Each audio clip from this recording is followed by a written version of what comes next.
Icewind Dale, Episode 5, The Ascent. Our party arrived to the tiny town of Caer Dineval with its castle overlooking Loch Dineshire. Upon entering the town and seeking shelter at the inn, they heard rumors that the town was bereft of alcohol and many other supplies because of the closing of the East Haven ferry. Roark, the barkeep, suggested that they seek shelter at the Caer, which was the home of the town speaker. The party attempted to gain entry into the castle, but upon learning that the speaker was indefinitely ill, they offered several times to tend to the man having 2 clerics and much healing about them. However, their offers were rejected by the tieflings manning the gate. Roark shared his frustrations, as well as his suspicions that not all is right up at the Caer, but the party decided to return to this later, as they were already on a time-sensitive mission to save Garrett on Kelvin's Cairn. Setting out the next morning, they traveled across country directly towards the mountain. Arriving just after the sun set, they discovered the campsite of Garrett and his companions, where the team of dogs that Boy was the leader of was found completely dismembered. Passing a tense night in the shadow of the mountain, the party waited until morning to begin their descent. Battling the wind, cold, and snow, our heroes bravely sojourned up the mountain and were caught in a massive avalanche. Most of the party was able to find shelter. However, Andraste and Aurelia were caught up in the flow of thousands of tons of falling snow. Swept over the side of the mountain, Andraste and Aurelia battled to free themselves from the snow. Andraste used his considerable strength, and Aurelia used her magical prowess to destroy the water on the snow around her, and just enough so that both of them could be found by their companions and hoisted back up to reunite with them, battered and depleted. Following the ever-insistent Boy, further up the party then came upon the scene of a man lying face down in the snow, who Boy ran to and immediately tried to help. Varian discovered that this was Garrett, and that he was still alive, if barely. Administering some fast healing and warming the man with a fire and many skins, the party was able to save Garrett's life. However, while tending to the wounded man as well as seeking for the yeti that savaged him, the party was ambushed by a massive cragcat. Known as Hunters of Men by the people of 10 towns, a pack of these vicious killers surprised our heroes, and a desperate battle was fought against the beasts upon the slope of Kelvin's Cairn. Seeing Varian being savaged and brought nearly to death by the opening attack of these creatures, Asgore immediately jumped in to save his friend, dealing a near-death blow. But as 2 more of the creatures attacked, blades flashed and spells sizzled in the blinding snow. Pulling himself together after receiving healing from his grievous wounds, Varian drew his bow and ended the fight by killing the final cragcat. Even after this vicious fight, Garrett still insisted that the party help him to continue on up the mountain to try and locate the rest of the adventurers who had contracted with him.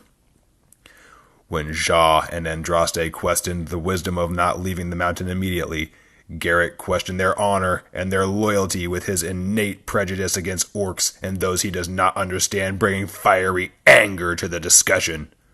The argument was brought to a halt when Ja intimidated Garrett into backing down and asking with more kindness for the party's aid. The battered group continued toward the summit to find the missing adventurers. They soon arrived at a cave covered in obvious yeti signs and deemed to enter to try and find those missing. In a bone-filled chamber, Asgore discovered the remains of the Goliath Mokingo growling bear and heard the presence of yetis further inside. Our heroes elected for stealth, but a bad foot placement from Varian caused him to fall into the bone pile and caused rattling cracks to echo in the cavern and alert whoever or whatever awaits them around the bend. Beaten, bloody, and with their element of surprise gone, our heroes brace themselves for the savagery that is sure to ensue inside this shallow cave clinging to the side of brutal Kelvin's Cairn. Episode 6. Savage Negotiations. Our party have ascended halfway up the mountain known as Kelvin's Cairn. Within a yeti cave, they blew their opportunity to catch their prey unawares. Nevertheless, Ja leads them forward. They discovered a female yeti with an adolescent yeti tyke on guard and standing over a living adventurer. The halfling woman, named Perilou Fishfinger, was one of the party who hired Garrett, and whom Garrett had resolved to save. Surprising everyone within this darkened cleft, Ja spoke to the yeti in its own language, and managed to arrange a deal.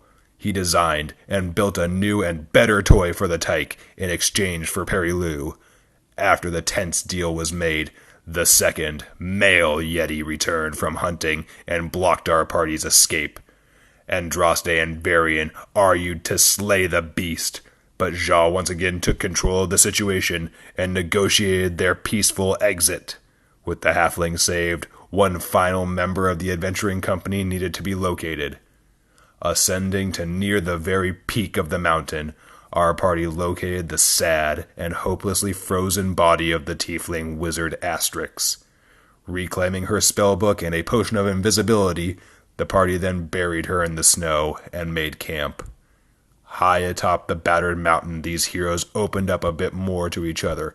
Aurelia and Azagor explained their home of Limbo, and Perilou offered Aurelia information about the location of an observatory for studying the stars above Icewind Dale.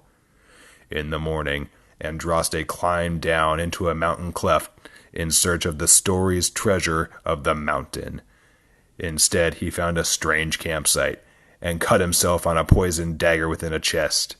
Having saved 2 doomed people, our heroes descended the bleak heights and trekked their way back to the nearest settlement of Caer.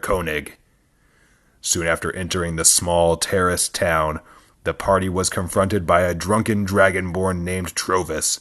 He blurrily claimed to be the speaker of Caer and professed to be patrolling the town in search of the thieves who have been pilfering items for weeks. The party joined him on his rounds and noticed a suspiciously tall and thin character hidden within a long coat. Varian and Aurelia followed the figure, but were unable to stop them as they entered a residence.